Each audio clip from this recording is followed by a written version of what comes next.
예수님께서 하늘로 승천하신 후에 오순절 성령 강림 사건을 통하여서 예루살렘 교회가 세워지고 또 놀라운 복음의 역사의 현장 속에서 예루살렘 교회는 부흥의 시대를 맞이하게 됩니다. 그러나 곧 이내 교회에 큰 위기가 닥쳐오지요. 교회 지도자들이 감옥에 갇히고 또 순교하게 되어지는 이 사건들을 통해서 결국 교회는 핍박의 시대를 맞이하게 됩니다. 그러면서 성도들은 핍박을 견디다가 또 그 어려움을 견디다 힘들어서 피해서 주변 지역으로 흩어지게 되는데요. 그러나 흩어졌던 성도들, 또 흩어진 그곳에서 또 교회를 세우고 또 신앙을 이어가게 되면서 정말로 예수님께서 말씀하셨던 그 복음이 온 유대와 사마리아와 땅끝까지 증거되어지고 전달되어지는 복음의 확장 시대를 열어가게 됩니다. 그렇게 많은 곳에 교회가 세워지고 또 많은 곳에 새롭게 교회들이 일어나는 것을 보게 됩니다. 또 당시 로마가 지배하던 시대에 이 로마는 이 도로를 만들고 또 언어를 통해하는 일들이 있었는데 바로 이 복음도 이 로마에 잘 닦여진 도로를 통해서 또 통일된 언어의 힘을 입어서 이 복음이 더 빠르게 더 먼 곳으로 확장되어져 가는 놀라운 역사들을 보게 됩니다. 그러면서 복음이 전해지는 그 현장 속에 성령께서 역사하시고 또 성령 하나님께서 일하시는 그런 모습들을 보게 되면서 이 전도와 이 복음 전파의 시대가 활짝 열어지게 됩니다. 그런 가운데에 이 성령의 역사의 그 부르심에 또 순종함으로 이 전도자로 부름받은 한 사람이 있습니다. 바로 오늘 고린도전서를 쓴 사도 바울이지요. 하나님께서 열어가시는 성령의 시대에 이 복음이 땅끝까지 전해지는 그 전달되어지는 그 과정 가운데에 쓰임받는 전도자로 이 사도 바울이 세움받게 됩니다. 최근 이제 새로운 정부가 들어서면서 각 부처에 필요한 인재들을 세우면서 또 이 대통령이 직접 임명장을 수여하는 그런 모습들을 뉴스에서 보게 됩니다. 새로운 정부가 들어서서 이제 새로운 일들 또 여러 가지 계획들을 이루어가기 위해서 필요한 인재들을 찾고 또 거기에 가장 알맞는 적임자를 발탁해서 세우게 됩니다. 그 과정 가운데 적임자로 인정받아 각 부처의 수장으로 임명되어질 때에 그 임명장을 받는 그 사람의 모습을 저는 TV에서 본 적이 있습니다. 어떻게 그 임명장을 받아들이냐. 제 느낌에는 그랬어요. 그 대통령으로부터 수여받는 그 임명장을 받아들고서 큰 감격과 또 자랑스러움으로 그 임명장을 받는 그 모습들을 말이죠. 마찬가지입니다. 전능하신 하나님께서 이 땅 가운데 이루고자 하시는 그 일들에 그 하나님의 필요에 쓰임받게 된다는 것이 얼마나 큰 감격이 아니겠습니까? 이 사도 바울 특별히 이방인의 그릇으로 하나님께서 부르셨고 또 그 부르심에 응답함으로 위대한 선교사이자 또 전도자로 쓰임받게 됩니다. 여러분 지금 시대도 마찬가지입니다. 지금도 하나님께서는 수많은 사람들을 살리고 구원하는 그 복음의 일에 함께 쓰여지고 쓰임받기를 원하는, 쓰여지기 원하는 그 필요한 사람들을 찾고 계세요. 그러한 자들을 세우기를 원하고 계신 줄 믿습니다. 왜냐하면 지금도 그 복음을 제대로 듣지 못하고 또 그 복음을 왜곡된 채 들어서 믿음 안으로 들어오지 못하고 죽어가는, 영원한 죽음을 향해 달려가는 수많은 영혼들이 있기 때문에 그렇습니다. 사랑하는 여러분, 바로 그 하나님의 부르심 앞에 전부 다 우리 모두가 쓰임받을 수 있기를 주님의 이름으로 축복합니다. 이 하나님의 그 전능하신 하나님의 필요에 따라 부름받고 그렇게 쓰여지고 쓰임받게 되는 저와 여러분 될 수 있기를 주님의 이름으로 축복합니다. 그런데 여러분, 다시 그 임명장을 수여하는 그 장면으로 돌아가서요. 그렇게 고민하고 고심하고 또 검토해서 선정된 그 사람을 세우려고 하는데 여러 가지 일들로 인하여 그 부르심 앞에 쓰임받지 못하는, 세움받지 못하는 경우도 더러 있더란 말입니다. 지금 당장 이 일에 필요한 인재로 세우려고 했는데 어떤 개인의 사정이든 또 어떤 부적절함들이 나타나든 뭐 여러 가지 이유들로 인하여서 쓰임받지 못하게 되는 그런 일들이 있더란 말입니다. 그러면 또 이 대통령과 정부는 또 그 일에 또 다른 적합한 자를 찾아 나서게 되지요. 마찬가지입니다. 하나님께서 당신이 이루고자 하시는 그 일에 그 하나님의 역사 속에 필요한 자들을 지금도 세우길 원하세요. 그런데 그 하나님께서 부르신 그 부르심 앞에 여러 가지 이유들로 어물쩡거리게 된다면 그 하나님의 쓰임, 하나님께 쓰임받는 그 기회가 쓱 하고 지나가 버리는 것은 아닐까, 그런 생각을 해보게 됩니다. 바라기는 이 자리에 계신 모든 분들은 그 하나님의 부르심 앞에 온전히 순종함으로 하나님께 쓰여지고 쓰임받게 될 수 있기를 주님의 이름으로 축복합니다. 특별히 이 복음을 전하는 데 있어서, 전도하는 데 있어서 이와 같은 일들이 가장 많이 일어나는 것 같아요. 여러분, 전도는 하나님이 택한 백성을 부르실 때에 바로 그 순간 복음의 사명을 가지고 나아가는 자들이 하나님께 쓰임받는 것이거든요. 그 순간 감동을 주셔서 내 앞에 있는 이 사람에게 또 나의 가까운 사람들에게 어느 순간 성령께서 감동을 주십니다. 복음을 전할 기회를 주신다는 것이죠. 그때에 어물쩡거리고 두려워하고 뒤로 빼는 것이 아니라 그 부르심 앞에 순종함으로 담대하게 예수 그리스도의 복음을 증거하게 될 때에 그때 우리는 쓰임받게 되는 것입니다. 대단해서 쓰임받는 것이 아닙니다. 유능해서 쓰임받는 것도 아니에요. 부르심 앞에 순종할 때 쓰임받는 것인 줄 믿습니다. 아멘. 사도 바울 역시 하나님의 그 부르심 앞에 바로 반응하여 쓰임받게 되어져서 결국 신약시대의 기독교 역사상 가장 놀라운 복음 전파 또 선교의 발자취, 전도의 발자취를 남긴 사람이 되었지요.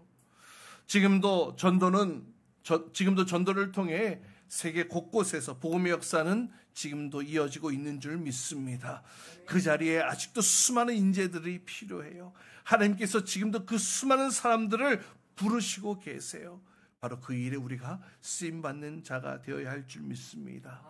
자, 그렇다면 누가 그 전도자로의 부르심에 응답할 수 있느냐? 다시 말하면 누가 이 전도자의 자리로 하나님 앞에 쓰임받을 수 있느냐? 이 질문을 한번 던져보고 싶어요. 첫 번째는 이러한 자입니다. 따라해 봅시다. 복음의 핵심을 아는 자. 복음의 핵심을 아는 자가 하나님의 부르심 앞에 쓰임받을 수가 있어요. 가끔 이게 TV를 보면은 정규 채널 다음에 늘 홈쇼핑 채널이 있더라고요. 그래서 건너뛰기로. 그래서 채널을 넘기다 보면은 자연스럽게 홈쇼핑 채널을 한두 개 이상은 거쳐가게 되는데요. 그러다가 그 쇼핑 채널의 시선이 고정되는 그런 경우도 있습니다. 한 번은 그 상품이 필요해서라기보다는 그 채널 넘기는 그 찰나의 순간에 그 쇼호스트가 그 상품을 너무나 잘 설명하는 거예요. 너무나 재미있고 기막히게 설명하는 모습에 매료돼서 잠시 그 상품을 그냥 멍청하게 이렇게 쳐다보았던 적이 있습니다. 그렇게 준비되어진 상품이 다 팔리게 되고 완판이 일어나게 되면 그런 모습을 보면서 야, 이런 물건들이 팔린다고? 어쩜 이 쇼호스트가 얼마나 이 상품에 대해서 잘 설명하면 이렇게 잘 팔리게 되는 걸까? 구매를 원하는 사람들의 그 마음과 그 심리를 잘 캐치해서 잘 설명하는 그 모습이 참 놀랍기만 합니다. 그 상품을 판매하고 또 설명하기 위해서는 그 상품에 대한 완전한 이해가 없이는 불가능하다는 것이지요. 그래서 실제로 그런 일들이 있더라고요. 상품을 받아서 이것을 팔아야 되는데 이 쇼호스트가 이 상품을 잘 알기 위해서 실제 입어보기도 하고 또 실제 사용을 해보면서 그 상품을 소개한다고도 하는데요. 오늘 사도 바울은 고린도 교회 성도들에게 이 복음을 소개하면서 자신이 알고 있는 이 복음의 핵심 진리가 이 고린도 성도들에게 잘 심겨져서 확고한 믿음으로 바라기를 원하는 그 사도 바울의 심정을 느낄 수가 있습니다. 여러분 오늘 본문 1절 2절 말씀입니다. 우리 같이 함께 읽어보도록 합니다. 1절 2절입니다. 시작. 형제자매 여러분, 내가 여러분에게 전한 복음을 일깨워 드립니다. 여러분은 그 복음을 전해받았으며 또한 그 안에 서 있습니다. 내가 여러분에게 복음으로 전해드린 말씀을 헛되이 믿지 않고 그것을 굳게 잡고 있으면 그 복음을 통하여 여러분도 구원을 얻을 것입니다. 아멘, 아멘. 여러분 그렇다면 바울이 전한 이 복음의 핵심 진리는 도대체 무엇일까요? 바울이 고린도 성도들로 하여금 무엇을 깨닫기를 원했던 것일까요? 바로 그것은 이어지는 3, 4절에 분명하게 나타나고 있습니다. 우리 3, 4절에 함께 또 읽어봅니다. 3, 4절입니다. 시작. 나도 전해받은 중요한 것을 여러분에게 전해드렸습니다. 그것은 곧 그리스도께서 성경대로 우리 죄를 위하여 죽으셨다는 것과 무덤에 묻히셨다는 것과 성경대로 사흘날에 살아나셨다는 것과 결국 사도 바울이 말하는 이 복음의 핵심은 무엇이냐? 복음의 핵심 진리는 바로 그리스도의 죽으심과 부활이었다라는 겁니다. 고린도 교회 성도들이 바로 이 복음의 핵심, 이 복음의 핵심 진리 그리스도의 죽으심과 이 부활에 대한 명확한 이해를 가지고 그들의 신앙이, 그들의 믿음이 굳건하게 세워지기를 원했던 것이지요. 즉 예수께서 우리 죄를 위하여 죽으시고 무덤에 묻히셨다가 3일 만에 살아나신 것, 부활하신 것, 이것이 바로 바울이 전한 복음의 핵심 진리였습니다. 여러분, 흔히 우리가 복음이라고 하면 이 복을 가져다 주는 소식으로만 이해를 합니다. 그래서 예수를 믿으면 누구나 이 복을 받게 됩니다. 행복하게 살게 됩니다. 이렇게 생각을 합니다. 물론 틀린 말은 아니지요. 왜냐하면 우리가 예수를 믿고 하나님의 자녀가 된다는 것은 영원한 죽음에서 영원한 생명으로 옮겨지는 것이기에 당연히 하나님의 자녀로 살아가는 것 그 자체가 귀한 복이고 또 행복의 나라로 가는 것 맞습니다. 그러나 여러분, 기독교의 복음이 말하는 복은 사실 현세적이라기보다는 우리가 앞으로 살아가게 될 내세적이라는 사실을 우리는 분명하게 알아야 합니다. 세상에서는 사람의 인생을 보통 일생을 살아간다 이렇게 이야기를 합니다. 한 번 사는 인생이라는 것이죠. 그래서 한 번 사는 인생 한번 멋지게 한번 살아볼까? 한 번 사는 인생 정말로 폼생폼사 정말 나를 위해 아름답게 한번 멋지게 한번 살아보자. 뭐 이런 이야기들을 하곤 합니다. 그러나 여러분, 사람의 인생은 일생이 아니라 사람의 인생은 삼생이라고 할 수 있습니다. 이 삼생이 무엇이냐? 첫 번째 생, 두 번째 생, 세 번째 생이 있다는 거예요. 그러면 사람의 첫 번째 생은 무엇이냐? 바로 엄마 뱃속의 삶이라는 거예요. 생명이 생겨나게 되어지고 이제 엄마 뱃속이라는 그런 세상 속에 약 10달이라는 시간을 살아가게 됩니다. 그러다가 이 출산과 함께 제 두 번째 인생이 시작되어지지요. 그래서 사람의 두 번째 인생, 제2생은 이 땅에서 살아가고 있는 지금 이 시간들, 이 순간들이라고 할 수 있을 것입니다. 그러나 사람이 영원히 이 땅에 살아갈 수가 없죠. 때가 되어지면 사람은 죽을 수밖에 없기 때문입니다. 그래서 사람은 죽음과 함께 세 번째 인생을 시작하게 됩니다. 그래서 사람의 삼생, 제3생은 죽음 이후의 세계를 살아가는 시간들이라 할 수 있을 것입니다. 우리가 미리 가볼 수는 없지만 성경에서는 분명하게 죽음 이후의 세계가 있다고 분명하게 말하고 있지요. 그런데 여러분 보세요. 엄마 뱃속에서의 첫 번째 인생, 일생을 살아가는 동안 그 시간들 무엇을 준비하는 시간들로 보내고 있습니까? 바로 제2생, 이 땅에서 태어나 살아가는 이 생을 살기 위한 준비하는 시간들로 보내지요. 그래서 이 세상을 살아갈 수 있도록, 이 생을 살아갈 수 있도록 육체가 엄마 뱃속에서 만들어지잖아요. 눈, 코, 입이 만들어지고 손발이 생겨나게 되고 숨 쉴 수 있는 심장이 생기게 되고 그렇게 육체가 만들어지는 시간들로 제1생이 지나가게 된다는 거예요. 물론 보호가 필요하지만 그래도 최소한 제2생의 살아갈 수 있는 존재로 준비하는 시간, 바로 그것이 제1생, 엄마의 뱃속의 시간들이라는 것입니다. 그렇게 제1생은 제2생을 준비하는 시간들이라는 것이죠. 그렇다면 지금 우리가 살아가고 있는 두 번째 인생, 제2생은 무엇을 준비하는 시간들로 보내야 할까요? 여러분, 맞습니다. 여러분이 생각한 것이 맞아요.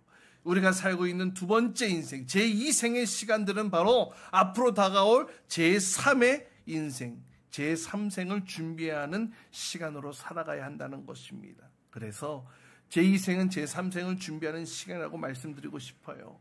여러분, 이 땅에서 우리가 얼마나 오래 살 수 있습니까? 길어야 100년 사는 것 아니겠습니까? 그 이후에는 우리가 영원히 맞이하게 될 세상이 있다고 성경은 분명히 말하고 있어요.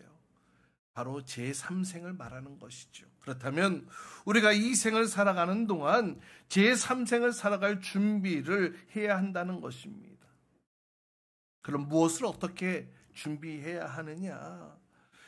성경에서는 제3생이 시작되어질 때에 영원한 천국, 영원한 생명의 천국이 있고 또 영원한 죽음의 지옥이 있다고 말하고 있어요.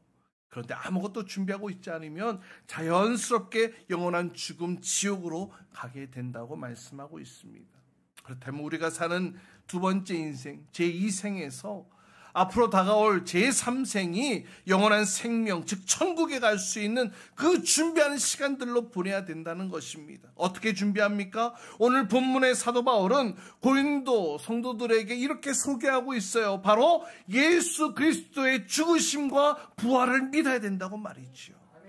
이 사실을 인정하고 이 사실을 믿음으로 받아들이는 것이 바로 제3생을 준비하는 것이라고, 영원한 천국에 들어가게 되는 준비하는 것이라고 말이죠. 여러분, 이것이 복음의 핵심인 거예요. 여러분, 우리가 이 사실을 전달해야 되는 겁니다. 이것이 복음의 핵심인 거예요. 우리가 살아가는 이 생이 전부가 아닙니다. 앞으로 우리에게 다가올 영원한 그 인생을 살아가게 되는 때가 되는데 그때 우리가 준비해야 됩니다. 영원한 천국, 영원한 생명을 살아갈 준비를 해야 됩니다. 바로 그 준비는 예수 그리스도의 죽으심과 부활을 믿는 것입니다. 여러분, 이것이 복음의 핵심이고 이것이 우리가 전해야 될 내용이라는 거예요.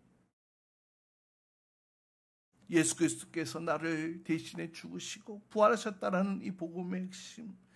그래서 우리가 이 사실을 믿음으로 받아들일 때에 앞으로 다가올 제3생에서 천국에서 영원 복락을 누리게 된다는 것, 이것이 바로 복음이지요. 그리고 성경은 이러한 복을 얻기 위해서는 때로는 고난과 수고도 감수해야 된다고 말씀하고 있습니다. 사도행전 14장 22절에 보니까 이렇게 말씀하고 있어요. 그들은 제자들의 마음을 굳세게 해주고 믿음을 지키라고 권하였다. 그리고 또 이렇게 말하였다. 우리가 하나님 나라에 들어가려면 반드시 많은 환난을 겪어야 합니다. 라고 말이죠. 이 영원한 복을 얻기 위해 때로는 고난과 수고도 감수할 수 있어야 된다는 겁니다. 그만큼 가치 있는 것이기 때문에. 사랑하는 여러분, 복음의 핵심은 사실 이 세속적인 복과는 거리가 있다는 사실을 알아야 합니다. 혹시 이 자리에 예수 믿으면 복을 받아요, 성공하고 부유하고 잘 살게 될 거예요, 이런 말 때문에 오신 분이 계시다면, 물론 완전히 틀린 말은 아니지만 정확하게 알고 오신 것은 아닌 것 같아요. 하나님께서는 당신의 자녀가 된 성도들에게 이 땅에 사는 동안 하나님께서 편안하게 살 수 있도록 복을 주시기도 합니다. 그러나 그보다 더 중요한 것은 바로 영원한 생명, 영원한 복락을 주시기 위해 우리를 불러주셨다는 이 사실을 명확하게, 정확하게 알아야 된다는 거예요. 그래서 이 영원한 복을 위해서라면, 이 영원한 복을 내가 누리기 위해서라면 때로는 세속적인 복마저도 포기할 수 있어야 된다는 거예요. 이 영원한 복을 위해서라면 때로는 스스로 고난도 자처할 수 있어야 한다는 것이 바로 복음의 내용이라는 거예요. 그래서 여러분, 이 쇼호스트가 이 상품을 잘 알아야 잘 팔 수 있는 것과 같이, 여러분, 우리도 전도자로 부름받기 위해서는 바로 이 복음의 핵심, 뭐라고요? 예수 그리스도의 죽으심과 부활을 정확하게 알고 있어야 한다는 거예요. 아멘.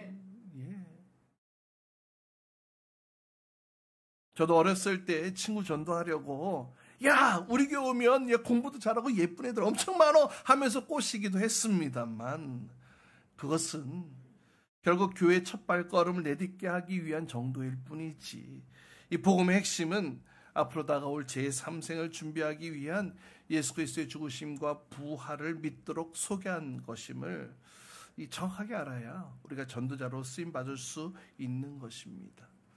자, 그럼 두 번째, 누가 전도자로 쓰임받을 수 있느냐, 부름받을 수 있느냐? 두 번째, 따라해 보십시오. 복음의 능력을 아는 자. 복음의 능력을 아는 자가 쓰임받을 수가 있어요.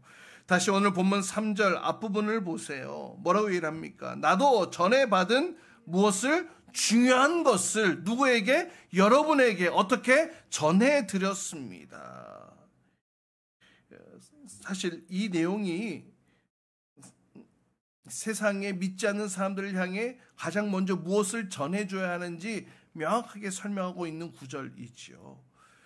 바울이 고린도에 갔습니다. 정확하게 얘기하면 고린도에 전도하러, 선교하러 그렇게 갔습니다. 그때 가장 먼저 무엇을 했냐는 거예요.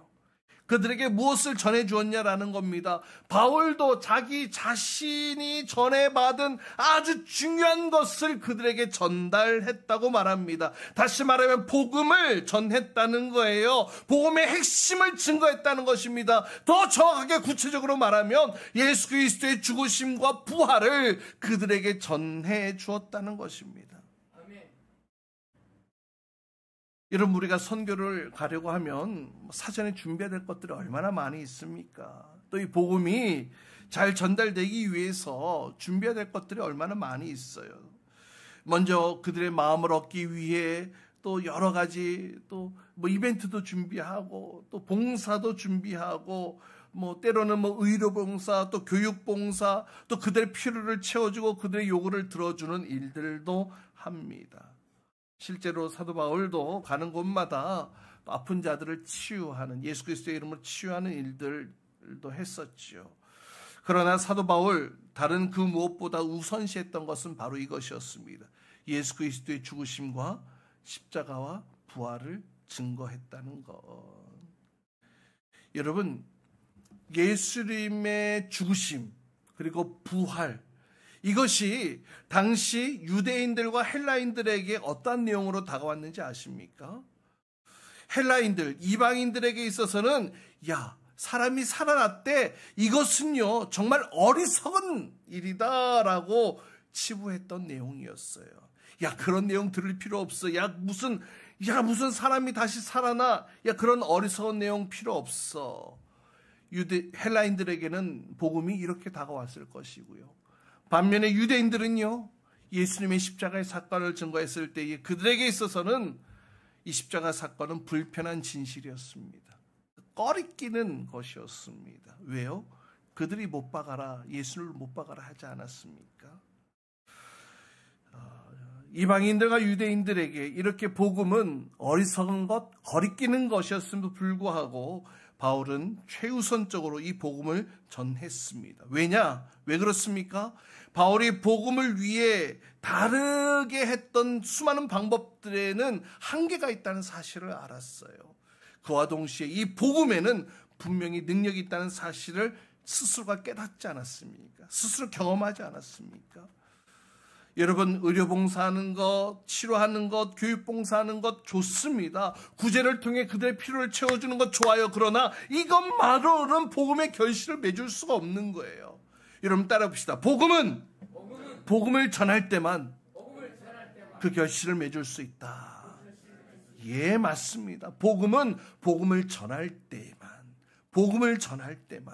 그 복음의 열매를 맺을 수 있는 거예요. 물론 그 복음을 전하기 위해 일단 그들의 마음을 열기 위해 제시하는 것 다양한 것도 할 수 있습니다. 그런데 여러분 아무리 좋은 것 줘도요, 아무리 신기한 것 줘도요, 아무리 귀한 것 줘도요 한계가 있다라는 거예요. 여전히 귀를 닫은 자들은 받아들이지 않아요. 듣지 않아요. 믿지 않습니다. 사도 바울은 이 사실을 깨달았어요. 그래서 고린도후서 4장 3절을 보니까 우리의 복음이 가려 있다면 그것은 멸망하는 자들에게 가려 있는 것이다 라고 얘기를 했습니다. 사랑하는 여러분, 복음만을 전하는 것, 그것이 다소 어리석어 보일 수도 있습니다. 또 이 시대착오적인 모습이라고 생각할 수도 있을 것입니다. 그러나 여러분, 복음을 지금 받아들이지 않는 사람은 지금 이 순간 받아들이지 않아요. 물론 하나님의 때가 있겠죠. 하지만 여러분, 전했을 때 받아들이는 사람들의 반응은 어떤지 아십니까? 여러분, 전달되어지는 그 말씀 한 구절에도 눈물이 왈칵 쏟아져 회개하며 돌아오게 되어 있어요. 우리 지지난주에 말씀드렸잖아요. 그 성경책, 그 종이질이 좋아가지고 그 성경책 뜯어가지고 집안에 벽지로 창호지로 붙여놨던 그 벽에 있는 그 말씀을 읽으면서 예수님을 믿게 되었다는 한국 기독교 역사상에 그 일이 있잖아요.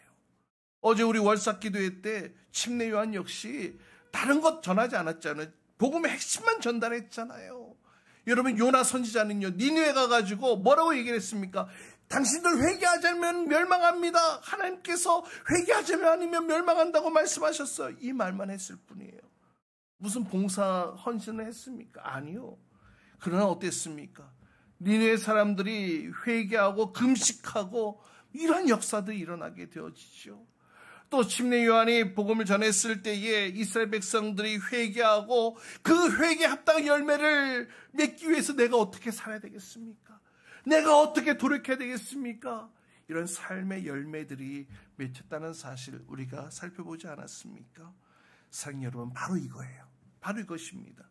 복음이 사람을 변화시키는 것이지 어떤 신비한 능력, 사람의 어떤 특별한 것이 사람을 변화시키는 게 아니더랍니다. 여러분, 지금 사도 바울이 이와 같은 말을 하고 있는 이유가 있습니다. 당시 고린도 교회 성도들에게는 특별히 이 다양한 은사들이 많이 나타났어요. 참으로 풍성한 은사들이 있었습니다. 그러니 이 고린도 성도들이 이렇게 생각했습니다. 자신의 이 놀라운 은사, 이 놀라운 능력으로 사람을 변화시킬 수 있어. 그것이 또 많은 사람들로 하여금 전도할 수 있게 될 거야. 이런 착각을 했던 것입니다. 여러분, 오늘날 우리의 모습도 마찬가지 아닙니까? 어떤 능력을 보여주면, 또 어떤 필요한 것을 주면 이 사람이 변화될 것이라고, 이런 생각이 우리 안에도 있지 않습니까? 그래서 우리가 함께 전도합시다 그러면 우리가 가장 먼저 무엇을 놓고 기도합니까? 하나님, 나 전도하기 위해 능력을 좀 주세요. 나 전도할 수 있도록 물질도 좀 주세요. 우리가 이렇게 기도하고 있지 않냐라는 거예요. 물론 우리가 그들의 필요한 것 줄 수 있어야 하겠습니다. 왜냐, 하나님 당신의 사랑이 우리에게 풍성함으로 다가오기 때문에 우리도 이것을 전달해 줄 수 있어야 합니다. 그러나 우리는 분명히 알아야 합니다. 그런 기적이나 그런 물질이나 그런 빵이나 그런 약이나 이런 것들이 사람의 영혼을 구하는 것이 아니라는 거예요. 오직 복음만이 사람을 구원하는 길인 줄 믿으시길 바랍니다. 바로 그 복음의 능력을 제대로 알고 그 복음의 능력을 제대로 사용하게 될 때에 우리는 전도자로의 부르심에 응답하여 쓰임받게 되는 거예요. 그리고 여러분, 마지막으로 기억해야 될 것이 있습니다.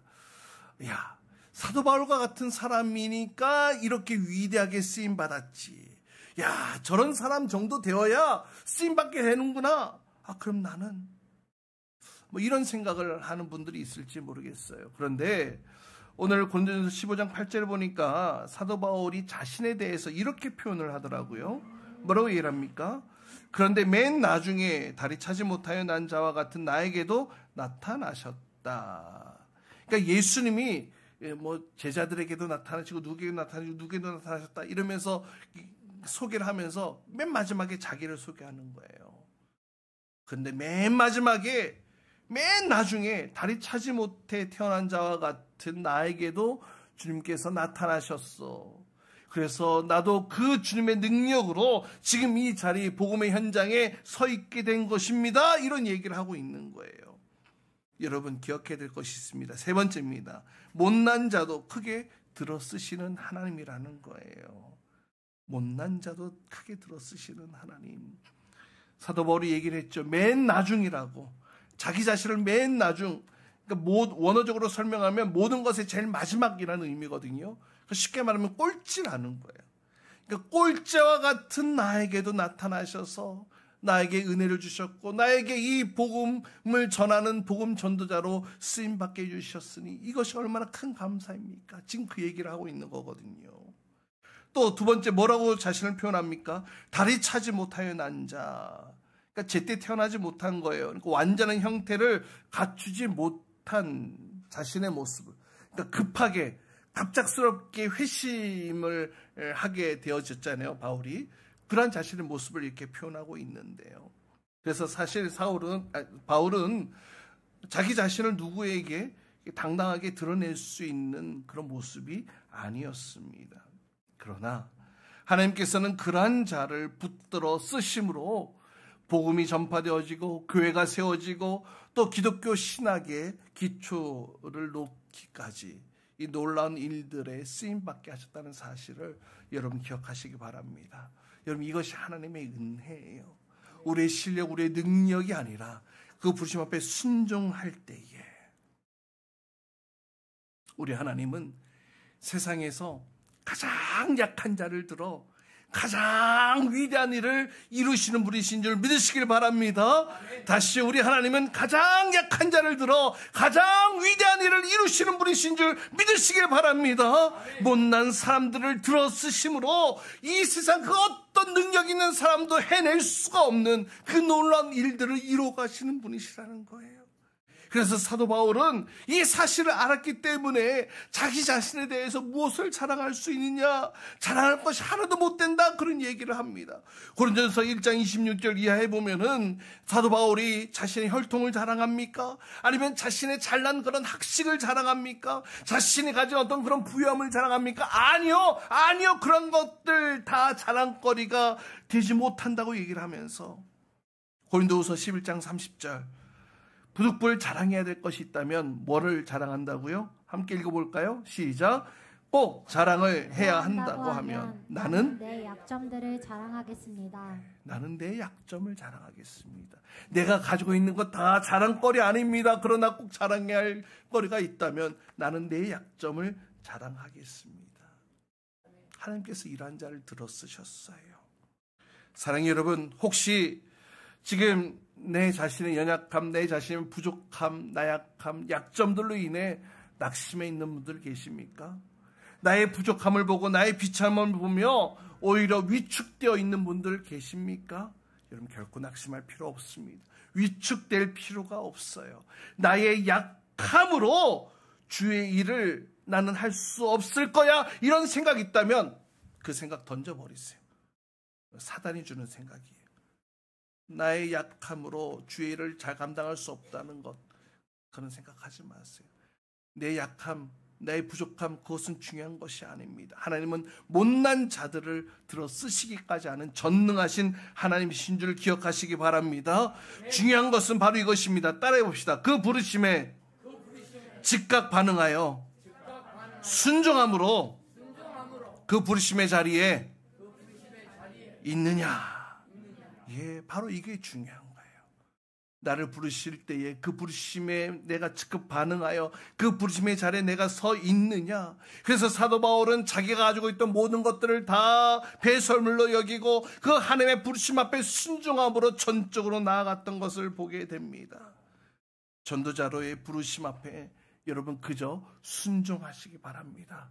더 늦기 전에 그 기회가 훅 하고 지나가기 전에 그 말씀 앞에 반응하시기 바랍니다. 우리가 이 복음의 핵심을 정확하게 알고 그 복음의 능력을 바로 알아 우리가 바른 복음을 선포하게 되어질 때에 우리를 통하여서 놀라운 생명의 역사들이 일어나게 되는 것을 보게 될 줄 믿습니다. 하나님께서 우리의 입술을 통하여 그 복음의 능력으로 이루어가시는 구원의 역사를 보게 될 줄 믿습니다.